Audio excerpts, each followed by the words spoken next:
महाराष्ट्रामध्ये गेल्या 2.5 ते 3 वर्षापासून महिलांवरील अत्याचाराचं प्रमाण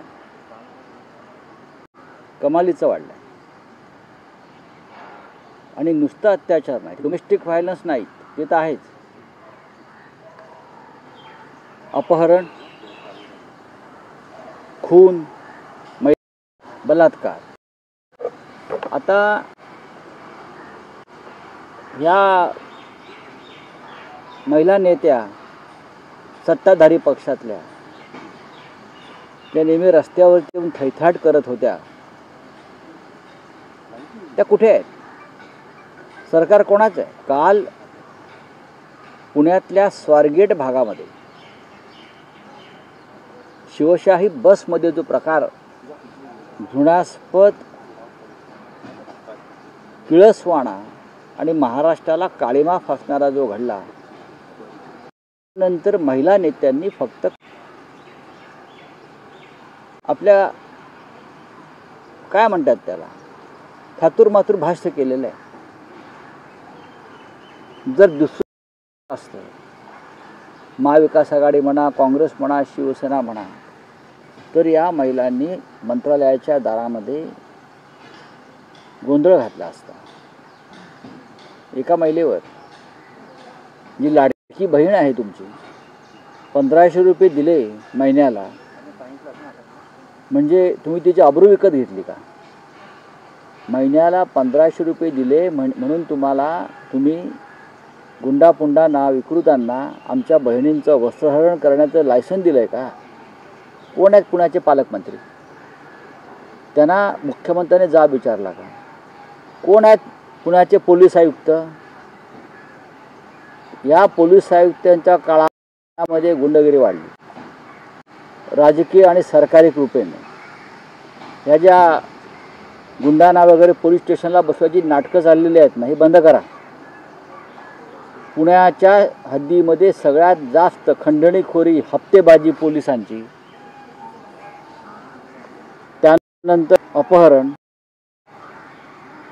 राजकीय आश्रयाखाली जे गुंडगिरी सुरू आहे, त्याच्यामध्ये सत्ताधारी पक्षाचे जे आश्रयदाते आहेत त्यांना अभय आहे. सत्ताधारी पक्षाचे जे गुंड जात आहेत त्यांना पूर्ण अभय आहे आयुक्तांचं. हो. आणि महिलांवर खुलेआम अत्याचार, छेडछाडी,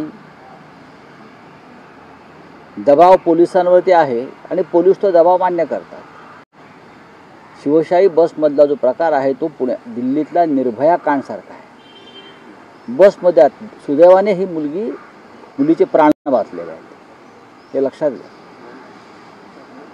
स्वारगेटला काल आमच्या शिवसैनिकांनी प्रखर आंदोलन केलं. मग आमचे वसंत मोरे असतील, गजानन थरकुड असतील, संजय मोरे असतील, आमच्या शिवसेनेच्या प्रमुख लोकांनी आंदोलन केलं, महिलांनी आंदोलन केलं. त्यांच्यावरती आता गुन्हे दाखल होते. माझं पोलीस आयुक्तांना आव्हान आहे, पुण्यामध्ये मोकाट सुटलेल्या ज्या गँग्स आहेत त्यांना कायद्याची भीती राहिलेली नाही.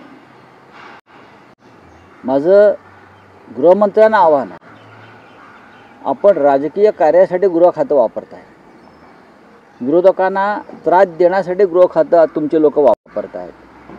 हे तुमच्या लाडक्या बहिणींच्या रक्षणासाठी वापरलं तर या महाराष्ट्रावर उपकार होतो. शक्ती कायदा किती काळ केंद्र राज्याच्या साखळदंडात अडकलेला राहणार, असं अंबादास दानवे देखील म्हणतात. प्रश्न असा आहे की आमच्या काळामध्ये हा शक्ती कायदा आम्ही तयार केला. महिलांना संरक्षण मिळावं आणि महिलांवर अत्याचार करणाऱ्यांना कठोर शासन मिळावं. पण सरकार आताचे का हा कायदा पुढे नेत नाही, हे एक रहस्य आहे. का आतमध्ये कोणी फिक्सर बसलेले आहेत हा कायदा येऊ नये म्हणून? शक्ती कायदा येऊ नये यासाठी कोणी फिक्सर बसलेले आहेत का? की शक्ती कायदा आल्यामुळे फडणवीसांच्या मंत्रिमंडळात महिलांचे खून आणि अत्याचार करून जे लोक बसलेले आहेत, पूजा चव्हाण प्रकरणातले, त्यांच्यापर्यंत कायद्याचे हात पोचतील का, म्हणून कोणाला भीती वाटते आहे का, हे पाहावं लागेल. परिवहन मंत्र्यांनी ॲक्शन मोडमध्ये आता 23 जे सुरक्षा रक्षक त्यांना बदली केली. बघा, ॲक्शन मोड वगैरे हे वरवरची नाटकं असतात.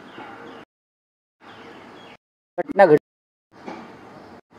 महिलेवरती अत्याचार झालेला आहे, बलात्कार झालेला आहे, विनयभंग झालेला आहे. ॲक्शन मोड म्हणजे का असतं? बलात्कार झाल्यावरती ॲक्शन मोड का? महिला अत्याचार झाल्यावरती ॲक्शन मोडला तुम्ही येता, तोपर्यंत तुम्ही काय?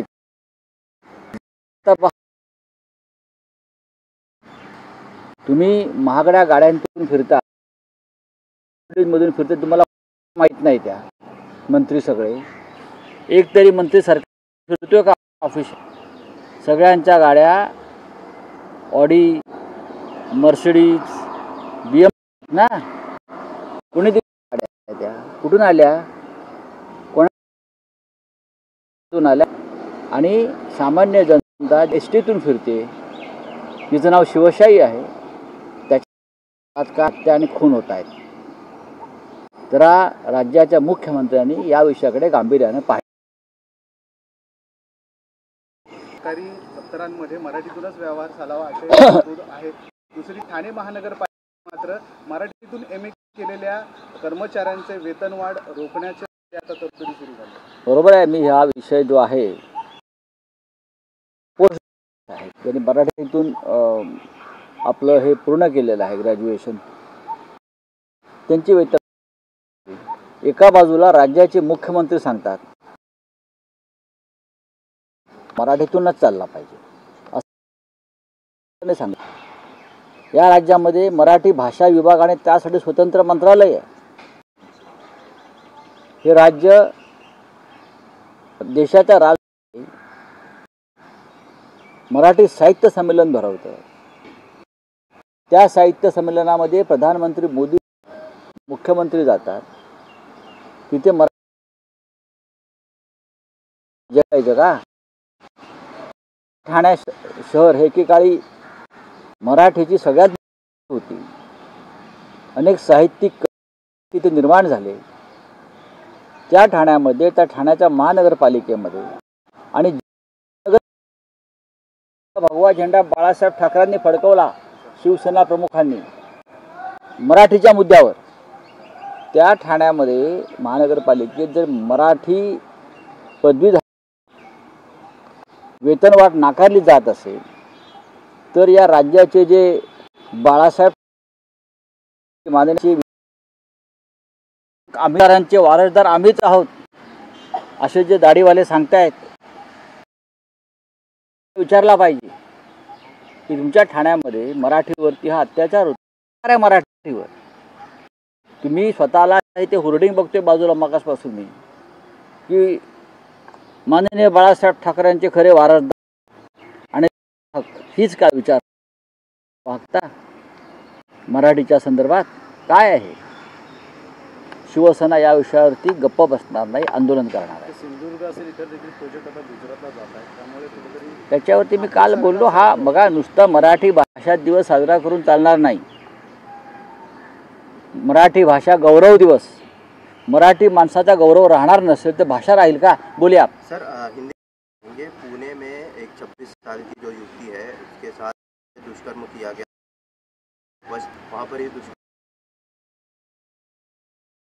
ये जो कांड हुआ था बस में, हाँ, मोबाइल में चलते बस में, इसी प्रकार का ये निर्भया कांड पुणे के स्वारगेट में हुआ है और सरकार आज भी चुप बैठी है.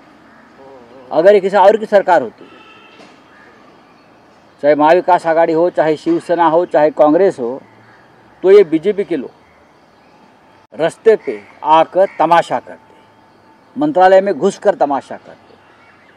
लेकिन पुणे जिसे हम महाराष्ट्र की सांस्कृतिक धरोहर कहते हैं, इस राज्य की सांस्कृतिक राजधानी कहते हैं, वहाँ जिस तरह से गैंगवॉर चल रहा है, गुंडागर्दी चल रही है, महिलाओं के ऊपर अत्याचार चल रहे हैं, बलात्कार हो रहे हैं, वो भी सरकारी बसों में. मुख्यमंत्री क्या करते?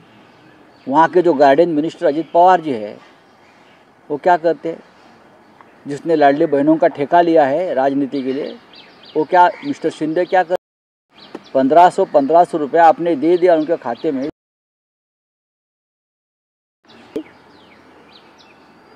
क्या है पुणे के पुलिस आयुक्त जो बीजेपी के हाँ, वो क्या करते हैं? वो नौटंकी बंद करो।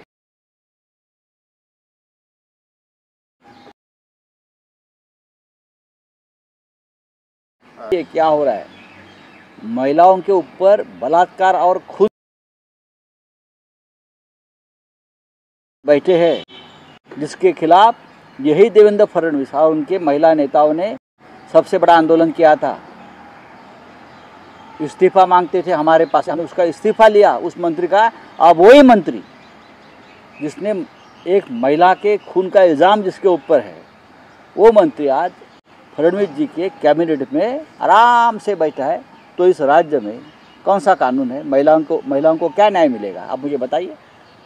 बदलापुर के बाद पुणे, और पुणे की कल जो घटना हुई पूरे राज्य में यह हो रहा है। महिलाओं के लिए एक कानून का कोई डर नहीं रहा इस राज्य में, इसलिए कि कानून हाथ में लेने वाले लोग सरकार में बैठे हैं। सभी गैर कानून काम करने वाले लोग सरकार में बैठे हैं, और मुख्यमंत्री अगर उनको प्रोटेक्शन दे रहा है तो सबसे गलत काम स्टेट के लिए हो रहा है। प्रशांत कोरटकर अतुल देखील नॉट रिचेबल आहे। इंडिया की 4 बड़ी ऑयल